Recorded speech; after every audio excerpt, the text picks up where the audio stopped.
Hello, friends. Today I'm going to show you a topic called how to generate second income using fixed income securities that are available in the Indian market. Okay, here is a nice picture. Just to which shows second income, how to generate second income. And of course there is my name and my mobile number written on this picture. This picture shows how why you should invest and invest now, because it gives a security in your life. Okay, to cut short everything and to come to the point, let me tell you what are the various fixed income securities available in the Indian market today, and we will discuss each one of them one by one, and then I will show you what fixed income securities I am talking about, and and what is the expected rate of return on investment, ROI, and how this will definitely boost up your returns, and slowly and steadily it will generate a return on income. Okay, the first one is the sovereign gold bond. Uh, the sovereign gold bond is issued by the government of India. It's all digital. You can buy it from online, and the expected return on investment is around 2 to 3%, meaning annually, meaning every year the increase in in the gold bond would be around 2 to 3%.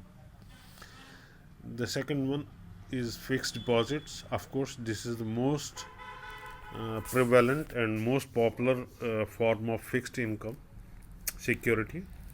It is issued by the nationalized banks and all private banks in India.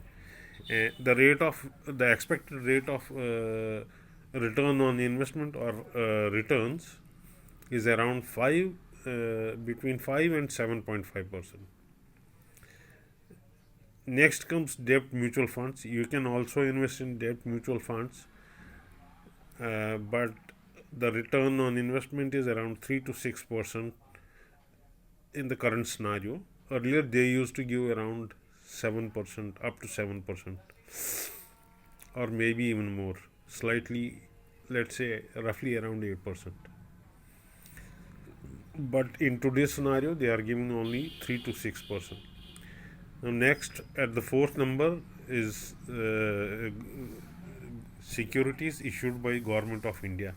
These are T-bill, government securities, and SDL. SDL means State Development Loans issued by the state governments. Now, the expected return of investment on T-bills is between 2.5% to around 4%, and the maturity period for T-bills is 3 months, 6 months, 9 months, and 12 months. Anything less than 1 year. Next comes G-SECs or G securities, government securities issued by Government of India or RBI. This is highly low, zero risk and highly guaranteed, where you will definitely get the returns. The returns are anything between 6% to 7.5%. But this is the least risk, zero risk instrument, and highly guaranteed. And the returns are given every 6 months. Once you invest in government securities, you will get returns guaranteed returns after every 6 months. And similarly, we have state development loan issued by the states. All the states of India can issue state development loans, and the interest is between, let's say, 7% to roughly around 10, or at the most 11%. Again, this is sovereign loan, meaning issued by the government, so it is highly safe and guaranteed returns. Next comes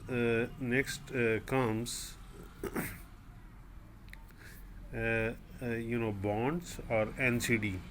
NCD is non-convertible debentures.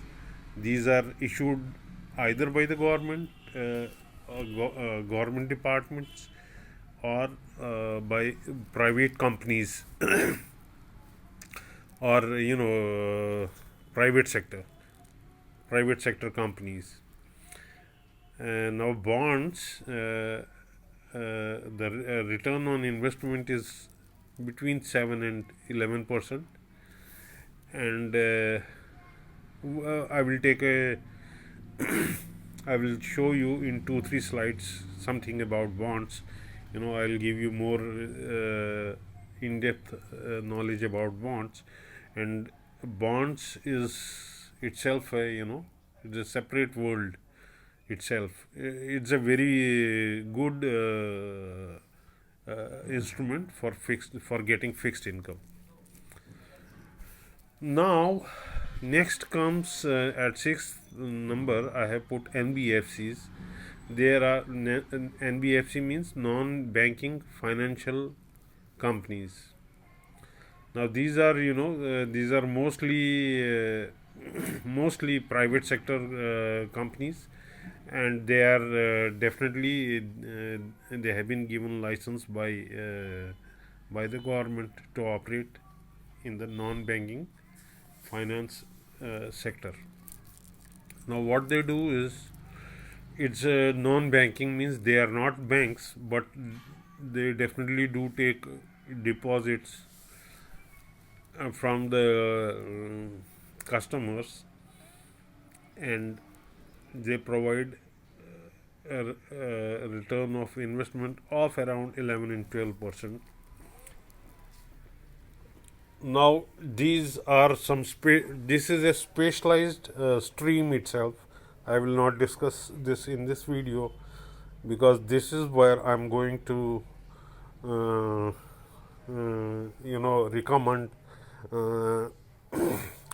recommend that you should invest. There are 20 to 25 such companies where the license has been issued by RBI itself, and they are monitored and governed by RBI. So the risk involved here is very less, even though it's a private sector NBFCs, but the risk involved is very less, and the returns are extremely good. I mean, this is the most stable and low risk investment that you can make, where you can earn around 11 to 12% per annum. And then there is another class where you can get returns. At number 7 is private partnership companies. There are some private companies not governed by RBI, but definitely they can operate in the financial sector. These are in the form of private or partnership companies. Now the returns here are mind-boggling, 20 to 27%. But let me tell you, the way in these companies operate is that the returns, these 20 to 27%, you don't have to even pay the tax, because there are certain exemptions in the income tax, and you can take benefit of those exemptions. So whatever returns you get, you don't have to pay any tax, so you will definitely get 20 to 27%. But in the previous step, that is companies in step number 6, you whatever returns you get, 11 to 12%, that you have to pay tax as per your slab, tax slab. Okay, so next we will go to the next slide. Now this slide is exactly the same, only thing is I have just same as the previous slide, but I have just put it in an Excel sheet, row and column.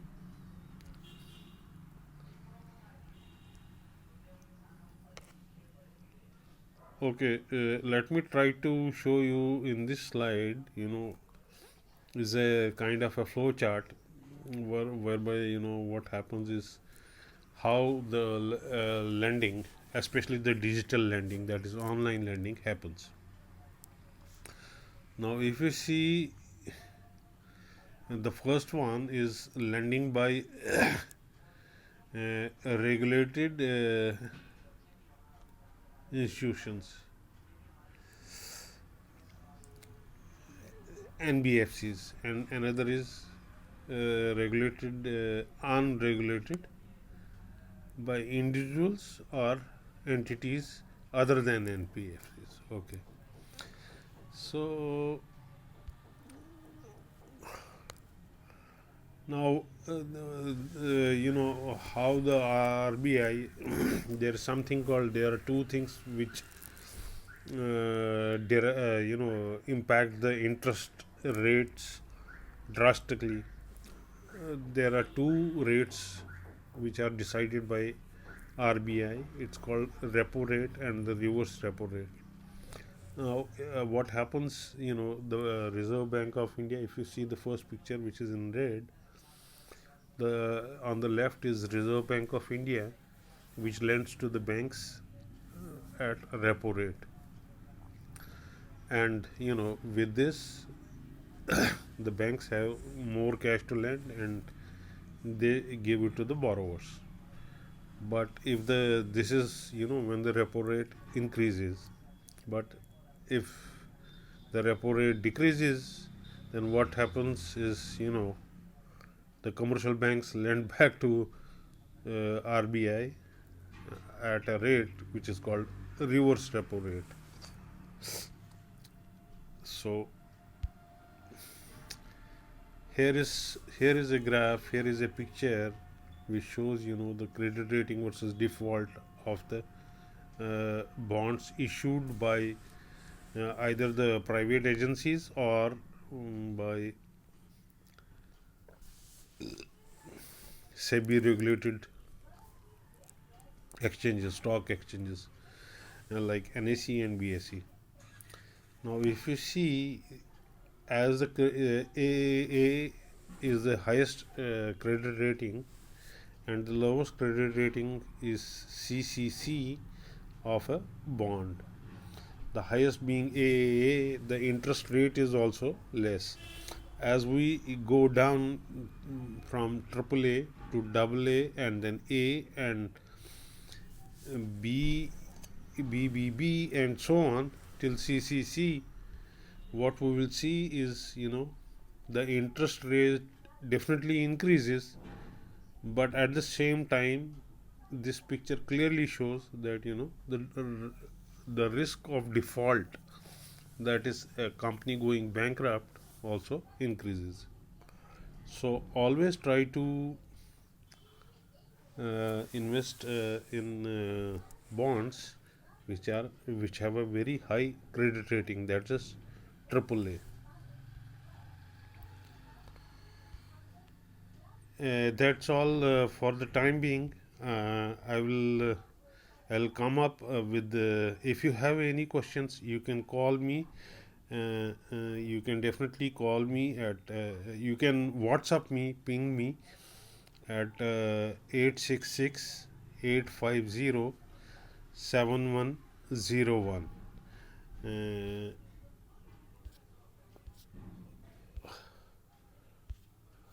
Let me let me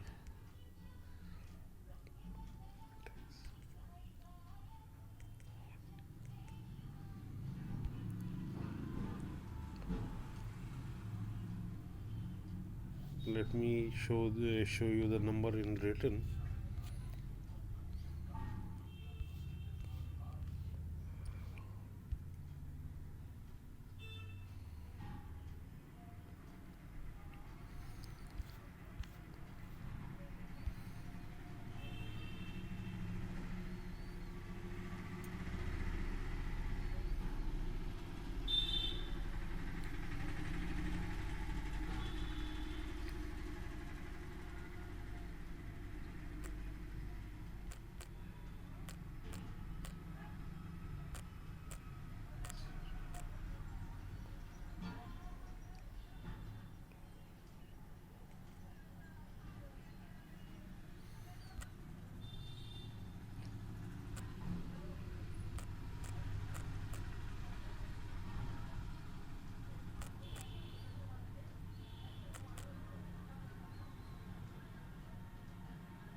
Thank you very much for the session.